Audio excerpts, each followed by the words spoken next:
اعوذ باللہ من الشیطان الرجیم بسم اللہ الرحمن الرحیم. آج میں تہہ دل سے شکر گزار ہوں راولپنڈی آرٹس کاؤنسل کی، خاص طور پہ ناہید صاحبہ اور وقار صاحب کی، جنہوں نے ہمیشہ اپنے دلوں کے دروازے راولپنڈی آرٹس کاؤنسل کے دروازے کشمیر کاز کے لیے کھلے رکھے ہیں، اور ہمیشہ یہاں پہ کشمیر کاز کے لیے بہت ہی زبردست قسم کے ایونٹس کیے جاتے ہیں، اور جو ان کے پاس فوٹوگرافک ایگزیبیشنز ہوتی ہیں جس کے اندر لیٹسٹ تصویریں دکھاتے ہیں، لیٹسٹ ٹیبلوز ہوتے ہیں. اور آج بھی ہم بڑے خوش قسمت ہیں، میں اور میری والدہ میری بیٹی ہم لوگ یہاں پر آئے ہیں اپنی ٹیم کے ساتھ، کیونکہ آپ نے ہمیں پھر ایک دفعہ پھر عزت بخشی ہے. اور یہاں پہ بہت ہی عظیم رائٹر ہیں افندی صاحب اور ان کی مسز سپنا صاحبہ نے ایک بہت ہی خوبصورت پلے لکھا ہے جو آج بھی پرفارم کیا جائے گا، کشمیر کاز کے حوالے سے ٹریبیوٹ پیش کیا جائے گا، اور اس کے اندر ڈیفینیٹلی کشمیر کاز کی جو قربانیاں ہیں وہ دکھائی جائیں گی. اور آج کے دن کیونکہ پوری دنیا کے اندر یہ آج کا دن جو ہے کشمیریوں کے لیے اور پاکستانیوں کے لیے، اور اس کے ساتھ ساتھ جو بھی آزادی پسند لوگ ہیں پوری دنیا میں، کیونکہ یہ ایک ہر انسان کا فنڈامنٹل رائٹ ہے کہ ان کو حق خود ارادیت دیا جائے اور ان کے پاس آزادی کا حق ہو. تو وہ سب لوگ اس وقت اس کو بلیک ڈے اس لیے مناتے ہیں کیونکہ آپ سب کو یاد ہے کہ 1947 کے اندر جب پارٹیشن ہوئی اور 14 اگست کو پاکستان اور 15 اگست کو انڈیا جب وجود میں آیا،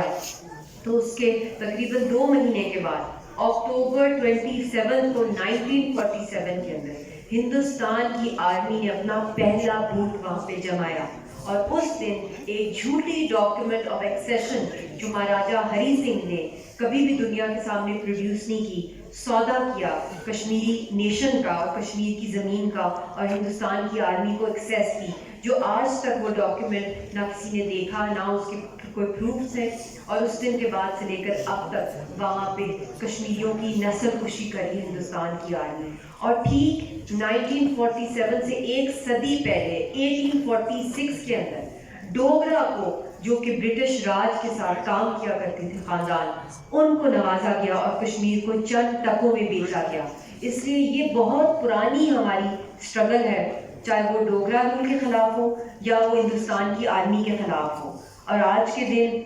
میں چاہتی ہوں کیونکہ یہ سال اور جو پچھلا سال گزرا ہے 27 اکتوبر کا، وہ اس سے بھی بدتر ہے ہم سب کے لیے. آپ سب یہ سوچ رہے ہوں کہ پچھلے 70 سالوں سے ہندوستان کی آرمی ہے، ظلم ہو رہا ہے، جبر ہو رہا ہے، لوگوں کا قتل عام ہو رہا ہے، اور وہاں پہ لیڈرز کو بھی اریسٹ کیا جا رہا ہے، تو کیا فرق ہے؟ 5 اگست جو پچھلے سال جو آرٹیکل 370 اور 35A کا کیا شور ہے پچھلے سال اور اب، اس کے میں عام الفاظ میں یہی سمپل ورڈز میں بتاؤں گی آپ کو کہ اس سے پہلے جو 70 سال ہمارے گزرے ہیں، پہلے ہندوستان کی آرمی کا قبضہ تھا، اب ہندوستان کی عوام کو یہ آرڈر دے دیا ہے ہندوستان کی RSS کی سرکار نے کہ جاؤ اور ان کی زمینوں اور ان کے گھروں پہ قبضہ کرو اور ان کی شناخت چھین لو، ان کو اسٹیٹ لیس کر دو اور اپنی زمین کے اوپر ریفیوجی بنا لو. کیا آپ امیجن کر سکتے ہیں ایک لمحے کے لیے اگر آپ پاکستان کے اندر ہیں، آپ کا پاسپورٹ چھین لیا جائے، آپ کا ID card, national ID card چھین کے ہندوستانیوں کو دے دیا جائے، اور آپ کے پاس کوئی آدمی نہ ہو، کوئی آپ کے پاس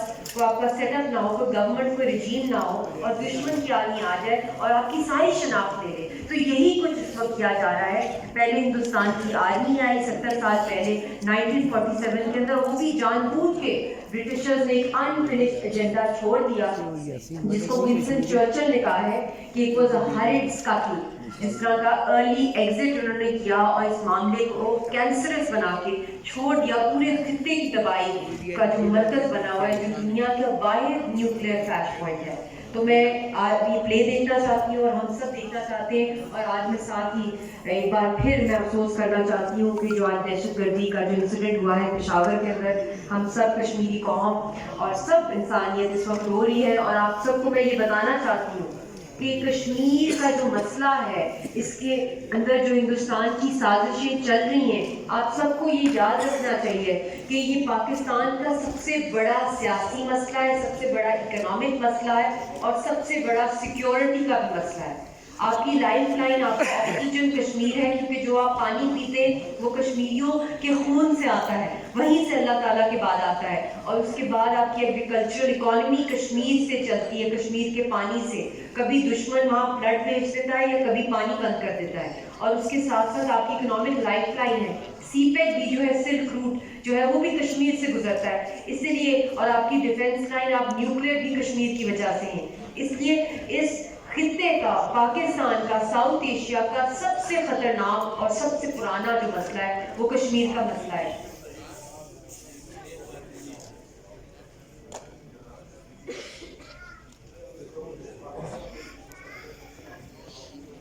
دیکھیں میں سفارتی سطح پہ کوششیں ہو رہی ہیں، مگر اس میں مزید تیزی آنی چاہیے، کیونکہ پچھلے 50 سال پاکستانی قوم اور کشمیری قوم نے انتظار کیا کہ آپس میں ڈائلاگ ہو انڈیا اور پاکستان کے بیچ میں، مگر ہر دفعہ انڈیا نے دھوکہ دیا، چاہے وہ تاشکند ہو، چاہے وہ شملہ کا معاہدہ ہو، چاہے وہ آگرہ سمٹ ہو، چاہے وہ لاہور اکارڈ ہو، چاہے وہ 4 پوائنٹس آف جنرل مشرف ہوں، چاہے وہ کراس کلچرل ڈپلومیسی ہو، ٹریڈ ڈپلومیسی ہو، چاہے وہ کرکٹ ڈپلومیسی ہو، امن کی آشا ہو، ہر دفعہ ہندوستان نے دھوکہ دیا ہے۔ تو اب کم از کم اگلے 5 سے 10 سال، کیونکہ میں 5 سال اس لیے کہہ رہی ہوں کیونکہ میں جس سپیڈ پہ ہندوستان وہاں پہ انڈینز کو سیٹل کر رہا ہے، اگلے 3 سے 4 سالوں میں وہاں وہ ایک منی انڈیا بن جائے گا، اور پھر وہ پلیبسٹ کرائیں گے، رائے شماری کرائیں گے اور ساری آبادی کو چینج کر دیں گے۔ اس لیے کم از کم جو یہ اگلے 3-4 سال ہیں، پاکستان میں جو بھی حکومت اگلی آئے یا یہ آئے، یہاں پہ ایک کشمیر کے اوپر ایمرجنسی نافذ ہونی چاہیے، اور کشمیر کے انوائز پاکستان کی سرکار کو نامنیٹ کرنے چاہیے، اور پاکستان کی کم از کم 5 سال کی پالیسی ہو جس کے تحت وہ دنیا بھر کے اندر اپنا فوکس کرے کہ UN کی قراردادوں کے مطابق ہندوستان کے خلاف اکنامک اور ڈیفینس سینکشنز لگائی جائیں، اور یونائٹڈ نیشنز کی طرف سے ہماری ڈیمانڈ ہے، کشمیریوں کی طرف سے خاص طور پہ، اور پاکستانی عوام کی بھی ڈیمانڈ ہے کہ ان کی طرف سے ایک ریزولوشن آئے جو ڈیمانڈ کرے پاپولیشن سینسس، کیونکہ جو وہ آبادی کا ریشو جس تیزی سے ابھی بھی 5 مہینوں کے اندر انہوں نے کورونا کے اندر 10 لاکھ انڈین فیملیز کو سیٹل کیا، اور ہماری پاپولیشن 80 لاکھ ہے، تو آپ سمجھ سکتے ہیں اگلے 3 سالوں میں انہوں نے 1 کروڑ تک پہنچ جانا ہے، اور پھر انہوں نے رائے شماری کرنی ہے، تو جو ہماری 70 سال کی اسٹرگل ہے، قربانیوں کی خون دے رہے ہیں، وہ ختم ہو جائے گی، اور لیڈر لیس کر رہے ہیں، لیڈرشپ کو سب کو مار رہے ہیں، قتل عام کر رہے ہیں۔ یاسین صاحب کا آپ کو پتا ہے تہاڑ جیل میں ان کو رکھا ہوا ہے، جانوروں سے بدتر ان کو رکھا ہوا ہے، ایک 5x7 فیٹ کا ڈیتھ سیل ہے، اوپن ٹوائلٹ پہ ان کو لٹایا جاتا ہے، ان کو ٹارچر کیا جاتا ہے، فزیکل اور مینٹل ٹارچر۔ ہماری ان سے بات نہیں، بیٹی ساتھ بیٹھی ہوئی ہے، 6 سال سے وہ باپ کو ترس گئی ہے، اور سعید علی گیلانی صاحب کتنے سالوں سے ہاؤس اریسٹڈ ہیں، میر بھائی صاحب ہاؤس اریسٹڈ ہیں، آسیہ صاحبہ جیل ہے،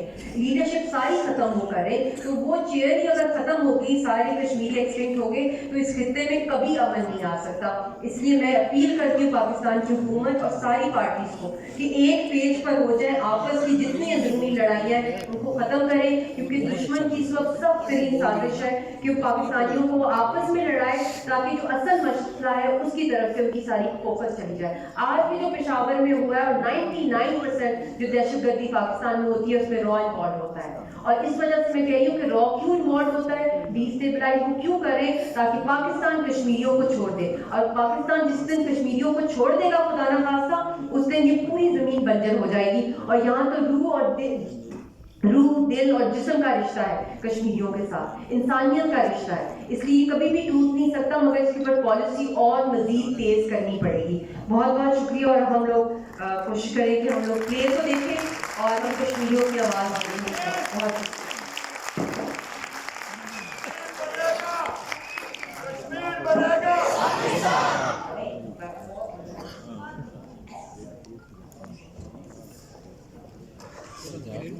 محترمہ مشال ملک صاحبہ، ہم آپ کے جذبات کی انتہائی قدر کرتے ہیں۔